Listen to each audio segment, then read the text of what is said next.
جب میدان جنگ میں کفار سے تمہارا مقابلہ ہو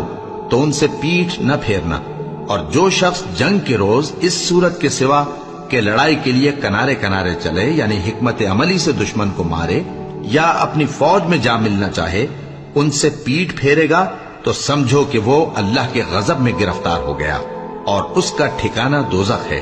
اور وہ بہت ہی بری جگہ ہے۔ اور تم کو کیا ہوا ہے کہ اللہ کی راہ میں اور ان بے بس مردوں اور عورتوں اور بچوں کی خاطر نہیں لڑتے جو دعائیں کیا کرتے ہیں کہ اے پروردگار ہم کو اس شہر سے جس کے رہنے والے ظالم ہیں نکال کر کہیں اور لے جا،